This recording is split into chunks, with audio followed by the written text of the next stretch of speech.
बिस्मिल्लाहिर्रहमानिर्रहीम। अस्सलाम वालेकुम। जैसा कि आप देख रहे हैं पुराने खाने नया अंदाज फूड पॉइंट, उम्मीद करती हूँ कि आप सब खैरियत से होंगे। आज की रेसिपी हम जितने सिंपल तरीके से बनाएंगे ये उतनी ही मज़ेदार बनेगी।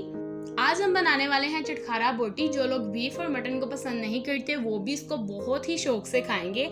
तो बगैर टाइम वेस्ट किए हम चलते हैं अपनी रेसिपी की तरफ और देखते हैं कि इसको बनाने के लिए हमें किन किन चीज़ों की ज़रूरत है। यहाँ पर मैंने हाफ kg बीफ ले लिया है, आप मटन का भी यूज कर सकते हैं। अब हम इसको ऐड कर देंगे एक प्रेशर कुकर में। एक चम्मच भर के हम इसके अंदर डालेंगे अदरक लहसुन का पेस्ट।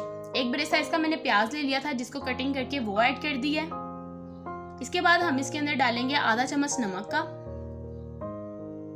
आधा चम्मच हम इसके अंदर हल्दी ऐड कर देंगे। हल्दी का टेस्ट इसमें बहुत ही ज्यादा जरूरी है। आधा चम्मच हम इसके अंदर लाल मिर्च पाउडर ऐड कर देंगे। एक गिलास हमने इसके अंदर पानी का ऐड कर देना है। पानी हम इसके अंदर ज्यादा नहीं ऐड करेंगे। पानी कम ऐड करने का मकसद ये है कि हमें इसकी ग्रेवी बिल्कुल नहीं चाहिए, हम बस गोश्त के पीसेस को गलाने के लिए पानी ऐड कर रहे हैं। तो 15 मिनट के लिए प्रेशर लगा लेते हैं। तो 15 मिनट के बाद मैंने सारे बीफ के पीसेस निकाल के एक बाउल में ऐड कर लिए। तो जैसा कि आप देख सकते हैं कि वो लग ही रहा है कि हमारा बीफ अच्छे तरीके से सॉफ्ट हो चुका है।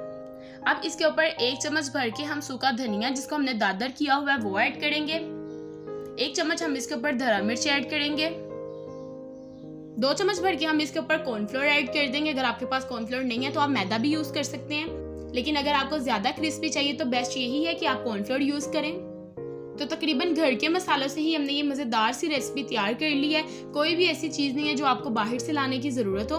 अच्छे तरीके से इसको मिक्स करने के बाद यहाँ पर मैंने एक पैन ली है जिसके अंदर 1 से 1.5 कप मैंने कुकिंग ऑयल का ऐड किया है। जैसे ही ऑयल थोड़ा सा गर्म हो जाएगा इसके अंदर एक एक करके हम बीफ के पीसेज ऐड करते जाएंगे। इसके साथ साथ अगर आप मेरे चैनल पे नए हैं और अभी तक आपने मेरे चैनल को सब्सक्राइब नहीं किया तो प्लीज़ इसको सब्सक्राइब कर लें और साथ लगे बेल आइकन के बटन को ज़रूर प्रेस करें और ज़्यादा से ज़्यादा मेरी वीडियो को शेयर करें।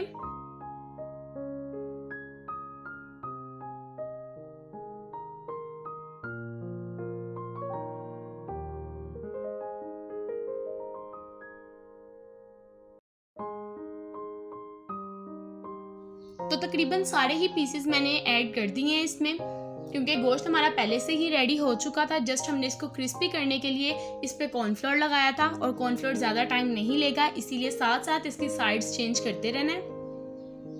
तकरीबन 2 से 3 मिनट में अच्छे तरीके से फ्राई होकर रेडी हो जाएंगे।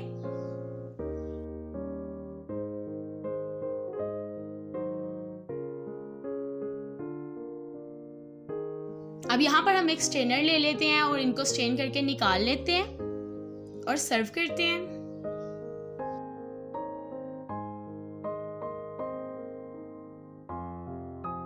अल्हम्दुलिल्लाह हमारी चटखारा बोटी बनके रेडी हो चुकी है और बहुत ही मज़ेदार जूसी बनी है।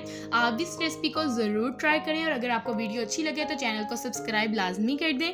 तो मिलते हैं एक और न्यू इजी सी रेसिपी के साथ, तब तक मुझे दें इजाज़त। अल्लाह हाफिज़।